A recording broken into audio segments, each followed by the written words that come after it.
Today I'm here to talk about a new alternative for restraining frogs. This is a technique I developed during my thesis research, which involves radiotelemetry of the foothill yellow-legged frog. I've basically found this to be an invaluable technique for me. I've done most of my work by myself, and it wouldn't have been possible without this device. It's also been well received by several of my colleagues, so hopefully you'll find it to be a useful tool in maybe future research. So herpetologists use several different marking techniques to individually mark anurans, and among these techniques, the ones commonly used today seem to be toe clipping, passive integrated transponder tags, visible implant elastomer, and radio transmitters. Now, one key step in employing these techniques is maintaining control of study animals during the marking procedure. And this became a challenge for me simply because if you don't have help in the field, it can be quite a challenge. But there are alternative methods for restraining frogs besides the one I'm presenting here, and I just wanted to go over kind of the four common techniques. And the first, and I think the most popular technique, is the use of field assistance. Okay? And field assistance typically can be used to pin the hind legs of a frog, while a second person employs a marking technique, and in this case this frog was pit tagged, a radio transmitter was attached, and the toe was clipped, so pretty intense marking.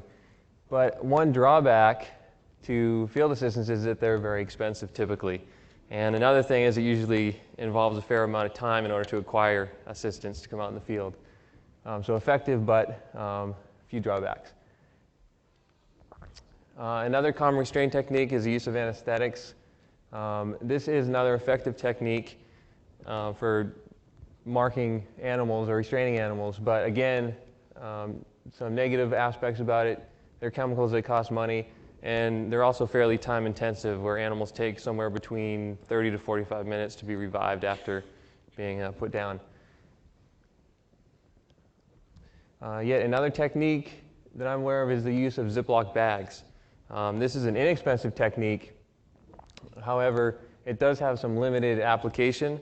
I've heard of it used for employing pit tags or visible implant elastomer.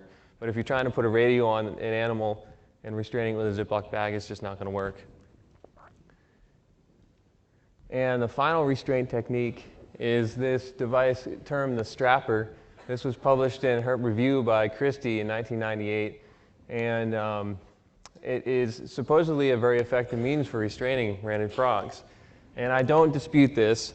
However, after reading the article, I found it to be a little overly complicated and decided that it wasn't going to really fit with my study.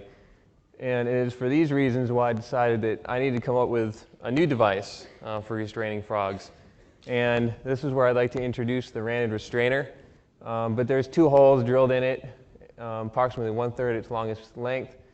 Second component is a compression plate, also made of plexiglass, and with also two holes that line up with the base plate holes. Third component, labeled C here, are the anchor bolts. These are just simply stainless steel screws or bolts that are drilled up through the base plate. The fourth component consists of the compression locks. Okay, and these are just, again, simple. They're cord locks from a backpack. You can easily purchase these at any backpack store. And finally are the compression pads, and again, very simple material. They're just pieces of weather stripping, and I prefer the closed-celled PVC foam. If you go to a hardware store, you'll realize there's a wide variety of different types, but this closed-celled PVC foam seems to work best. Just briefly, I'd like to go over the basic steps for restraining a frog if you're going to use this device. First off, you take the frog with its hind legs extended, and you place it ventral side down on the base plate. Second point, you want to make sure that the knees are centered over the base plate compression pad. Thirdly, the compression plate is then slid over the anchor bolts, and appropriate pressure is applied in order to immobilize the knee joint. And this is important because you don't want to put too much pressure on the frog because you can restrict blood flow to the feet. So you want to maintain enough pressure to immobilize the joint, but not too much. And finally, the compression locks are applied to the anchor bolts in order to maintain constant pressure. And once the frogs are locked in there, they seem to mellow out a little bit because the pressure doesn't change, which it can if you're using a field assistant, just so you know. But the overall time to restrain a frog is about 15 to 30 seconds, and once you're familiar with it, it's more on the 15-second side, so very quick. I've also used this device to kind of double as a view glass, and this is just an example of what I'm talking about here. Sometimes, at least with foothill yellow-legged frogs, these frogs may escape to turbulent waters or bubble curtains, and once they do that, they're very difficult to visually locate. So I've used this device just to put it on the surface of the water and to help improve your visibility into the water column. And there, I submerged 2 plastic frogs the other day just to get this point across, but there's this blue frog here, and then there's a little larger green frog over there, so just to demonstrate that. After field testing this device, I've been fortunate to have it used on 7 different species of frogs, and the numbers after each species are just sample sizes for each. All totaled, 894 individuals have been successfully restrained. 4 different marking techniques have been employed by using this device, 3 of which I use: pit tags, radio transmitters, and toe clipping. And most importantly, last point is no negative effects have been observed. 3 of the species have been radio tracked for a relatively long period, somewhere between 28 and 112 consecutive days. So I feel pretty confident that we would have seen negative effects if they were going to happen. And then just quickly in conclusion, first off, the Ranid Restrainer is effective for single-handedly restraining frogs and marking frogs while collecting data at the same time. So it can improve your success in the field. Number 2, it eliminates the possibility of frogs escaping while being marked. I very rarely have had a frog escape. If it does, it tends to be user error. Put enough pressure on the frog. Thirdly, it reduces handling time, at least it did for me, and thus minimizing stress to frogs. And finally, it can double as a view glass and improve capture success.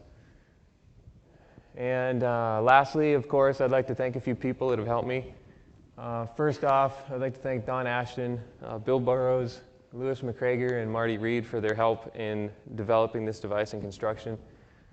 Secondly, Jamie Batasso, Melissa Dean, Justin Garwood, Sharon Marks, and Clara Wheeler for their encouragement, support, and most importantly, help with field testing this device. And then finally, I'd like to thank the Humboldt State University Animal Care and Use Committee for approving this device for my thesis research and the research of others. And one final note is, if you're interested in getting a closer look, I did bring one here. I'd be happy to talk more about it. Just come up to me at some point. I'll be here for all of today and the rest of tomorrow. So on that, I'd like to open it up for questions.